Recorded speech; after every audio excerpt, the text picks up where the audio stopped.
تو اب عقل کا معنی نہا بھی آ گیا. نہا جو ہے کیا مانا؟ نہا بھی نائی ہے، روکنے والا. تو عقل بھی پوری چیزوں سے ہمیں روکتی ہے. اب اسی طرح دیکھو نا کہ اللہ نے شراب کو حرام کر دیا. وجہ کیا ہے کہ شراب جب عقل پہ غالب آ جاتی ہے تو عقل فیصلہ نہیں کر سکتا، عقل کام نہیں کر سکتا، عقل معطل ہو جاتا ہے. جیسے عام آدمی بھی کہے چھوڑو بھائی وہ تو بیچارہ نشے میں ہے، اس کو کیا پتا، اس کو کیا پتا وہ تو جی نشے میں ہے، یعنی ان کو جانتا ہی نہیں، اسے تو خبر ہی نہیں نا کہ میں کیا کر رہا ہوں. اس لیے انسان کی جب عقل زائل ہو جائے تو باقی اس کے بعد رہ کیا جاتا ہے. اس لیے اللہ نے ایسی چیزوں کو جو عقل کو زائل کرنے والی ہوں، جو مخدرات ہیں، جو مسکرات ہیں، جو منشیات ہیں، جو شرابیں ہیں، جو بھی نشہ آور چیزیں ہیں، ان کو اللہ نے مسلمانوں پہ حرام کر دیا، اپنے بندوں پہ حرام کر دیا کہ جب آدمی نشے میں ہوگا اب عقل معطل ہو گئی ہے، اب اس کو اچھائی یا برائی سے منع نہیں کر سکتی. اس لیے اس کو کہا گیا کہ ام الخبائث ہے، کیونکہ جب تک آدمی کے پاس عقل ہے تو کوئی فیصلہ کرے گا.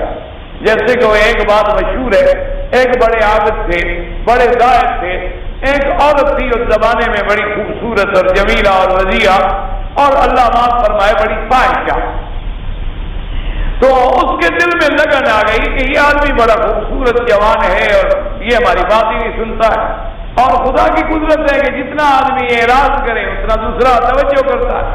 اب وہ نیک آدمی، عبادت کرنے والا، زاہد آدمی، اللہ کی عبادت میں وقت گزارنے والا، زمانہ عیسیٰ علیہ السلام کا واقعہ ہے.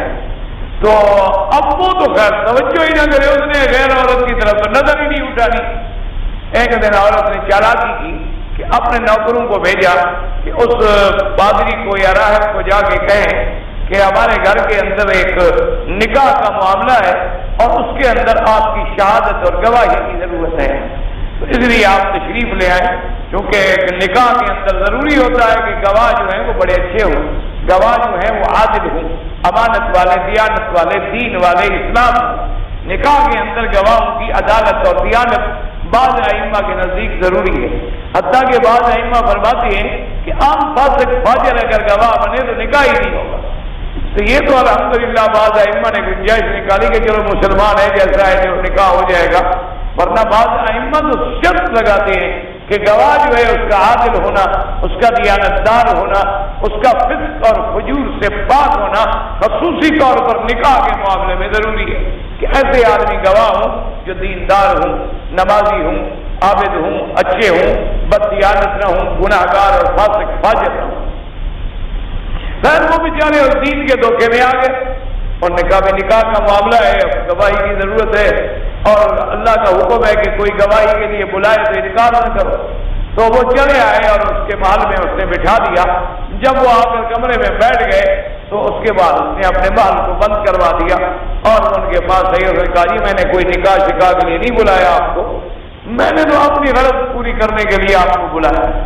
انہوں نے کہا میں تو زنا سے اللہ مجھے بچائے، میں تو ڈرتا ہوں، سوال نہیں پیدا ہو سکتا کہ میں زنا خود کا. دیکھو ایسا کریں کہ یہ تو اب ناممکن ہے کہ آپ میرے جال سے نکل جائیں.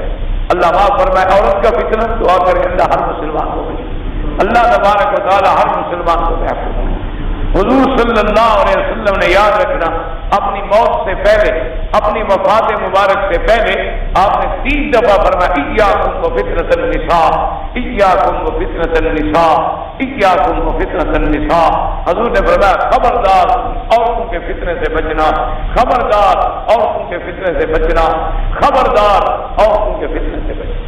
اور حضور پاک کی ایک حدیث مبارک ہے، آپ نے فرمایا کہ مجھے اپنی امت پہ ڈر ہے کہ عورتوں کے فتنے میں مبتلا ہو جائے. آج دیکھ لیں عورتوں کا فتنہ ہر جگہ ہے کہ سارے فتنے ہیں ہی عورتوں کے، اللہ معاف فرمائے. اسی لیے علماء نے قرآن سے بھی استدلال کیا ہے.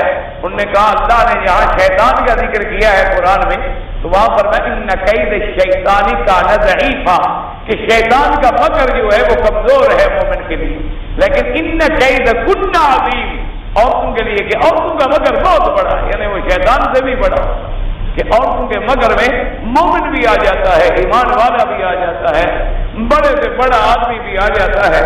تو دنیا میں جیسے کہ آج کل نئی تحقیق بھی یہی کہتی ہے کہ 2 ہی فتنے ہیں، ایک دولت اور ایک عورت.